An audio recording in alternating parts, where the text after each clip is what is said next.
Welcome again. I am going to be presenting to you how chiropractic can be an important part of living long and living well.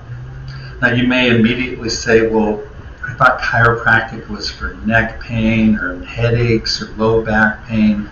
And I hope that you stick around for a little bit because I'm going to explain how that relates as well to being healthy, being strong, living long, and living well.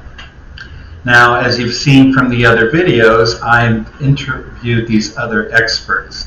So I thought I would interview myself. So I gave myself some questions to ask me, and that's how this interview is going to work. So I'll be the interviewer and the interviewee. So let's get started. First of all, chiropractors work on the spine. Why is the spine so important? Okay. In 1921, chiropractic was beginning to become more and more popular. And some of the medical doctors at that time were concerned that this wasn't a valid science. And one doctor in 1921 named Dr. Windsor, he took an opportunity to delve deeper into it. And the way he did this is he worked in a medical college and he took 50 cadavers, 50 dead people, and they knew why each of these 50 people had died. Now, nerves, you may not know this, but the nerves in your spine and your body, they don't just go to your muscles and joints, they go to every single organ of the body. And the nerves kind of correspond to different levels. So nerves at one level will go to the liver, and another level will go to the heart, and another level will go to the ovaries. So what Dr. Windsor did is he dissected these 50 cadavers and looked at the area of the spine where the nerves to whatever organ was failing and caused death were. And what he found was that almost every single one had some sort of abnormality or deficiency at the spine that was affecting the nerves going to the organ. Think about that a minute. Every single one of these organs that caused people to die had something going on with the spine affecting the nerves going to that organ. So that's why chiropractors work on the spine. That's why it's so important. How does the spine get this way, where it interferes with the nerves going to the muscles, joints, and organs? Well, we all know about stress. We know how much stress has an effect on our whole body.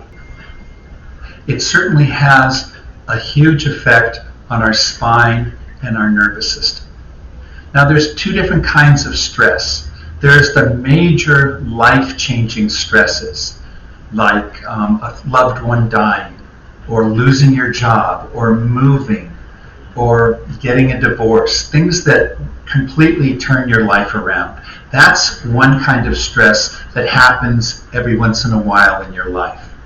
But another kind of stress which is more relevant is the kind of low-level, ongoing, constant stress that we all face every day. Think about just the last couple of years. We have the pandemic, okay? Even before that, we have almost universal financial stress, okay? We have the weather and the concern about climate change and global warming and where that's going to take us. We have the political situation and all of this polarization and where that's going to take us. We have relationships and all the stresses, because everybody's so stressed out about these things, it's harder for people to connect. So all of these things, I think most of us have had experience with these. These are constantly affecting us, eating away at our health and balance. And what happens is that all of this stress accumulates and it starts causing organs and muscles and joints to dysfunction. As a result of this, people just don't feel well. They're not really sick, but they just don't feel very good. And often people will go to their yearly checkup with their medical doctor. He'll do a whole battery of blood tests. He'll get the results and he'll say, oh, everything's normal, you're in good health. But you don't feel good. You know that something's not quite right. And that's because the blood tests are oriented towards finding things when you're really sick. It's not looking for the things when things are just not functioning properly. So what we're talking about is the difference between a functional problem and a pathological problem. So what is this difference? Well, a pathological problem involves something where there's severe tissue deterioration or injury, something that is seriously affecting a person's life, and if it's not taken care of, could actually kill them. Okay, a pathological problem is what medical doctors are so incredibly good at addressing. Okay, a functional problem, though, is something where the body, your life, you're just not functioning at a normal level, which causes lots of symptoms. It can cause neck pain, headaches, back pain. It can cause depression, anxiety, insomnia. It can affect your sleep. It can affect your hormones. It can affect your digestion. All of these things are affected. Okay?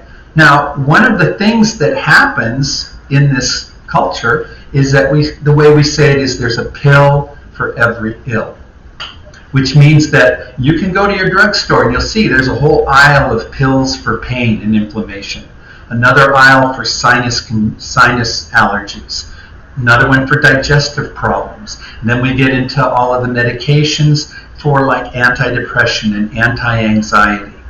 So all of these things will help address these symptoms, but think about it. Something is causing these symptoms. These symptoms are a warning. It's a warning that something's not quite right.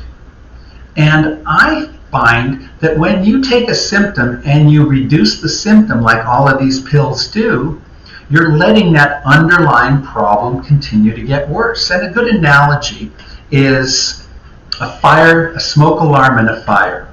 So let's say there's a fire in this building somewhere, and we have a smoke alarm in here, and it starts beeping. And it's really interfering with my videotaping. So I say, hold on a second, I reach up and I take the battery out, and it turns all of that sound off. And then we can continue the videotaping. Pretty dumb, right? Because meanwhile, the building's burning down, and we had an early warning. We might have been able to handle it very quickly. And because we didn't, our life is maybe at stake because we're in a burning building. So taking a symptom and just reducing the symptom and not getting to the underlying cause can cause future problems down the road. How do chiropractors fit into this? Well, as I said, when you have a pathological problem, you absolutely need a medical doctor. That's what they are so incredibly good at working with. But if you have a functional problem, you need a functional specialist, and that's what chiropractors are. What happens if you don't address the functional problems? Well, as you age, your tissue begins to age and deteriorate. Your systems, your immune system, all of the different parts of you start deteriorating. And what happens is if you have a functional problem and you don't get to the underlying problem, the underlying issue, then it will continue to advance. And at some point, that functional problem that could have been corrected relatively easily becomes a pathological problem, which can literally threaten your life, as Dr. Windsor found in his study. Recent research has also shown that people who live into their 90s and even over 100, they often have a lot of the same diseases that people in their 70s and 80s do. It's just the difference is they push back and don't get these chronic illnesses until later in life. So anything that we can do to push back these problems, the longer you're going to live. And addressing functional problems is one of the best ways to keep yourself healthy as long as possible and put off these chronic conditions from starting to affect your life.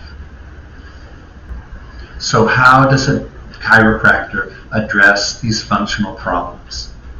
Well, again, referring back to Dr. Windsor's study, clearly the spine is very, very important. And what chiropractors have found, what science has found, is that when areas of the spine, when the vertebrae in the spine are not moving the way they're designed to move, then it starts to create problems at that area. For instance, a good example is take another joint, like your elbow.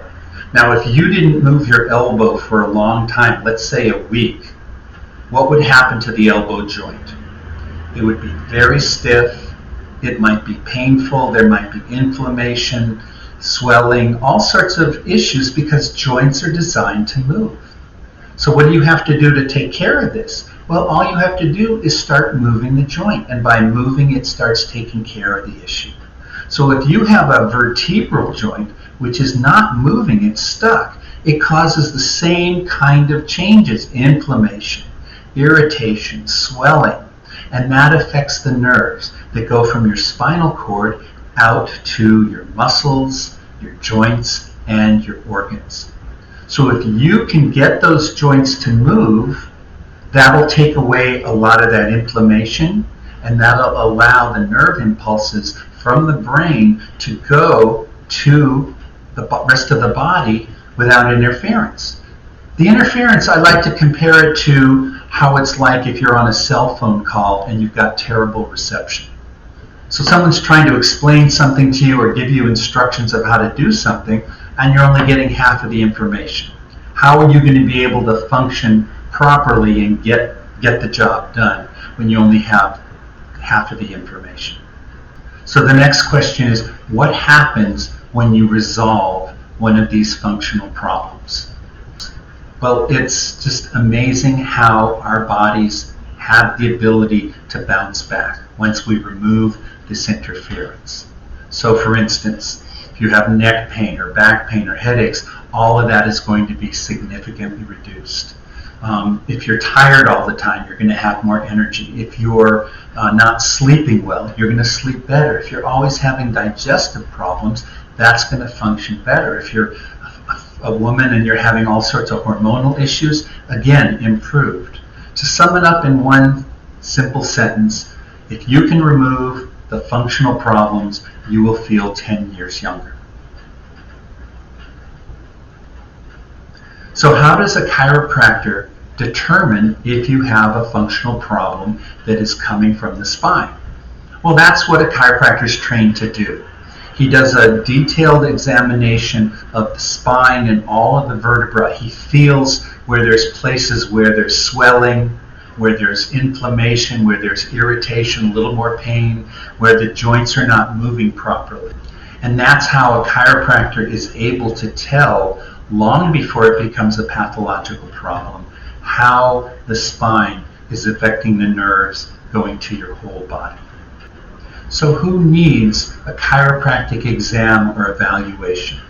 Well, as Dr. Windsor found, 50 cadavers, 50 people that had spinal issues that led to death. And the last time I checked, everybody has a spine, so the simple answer is everyone.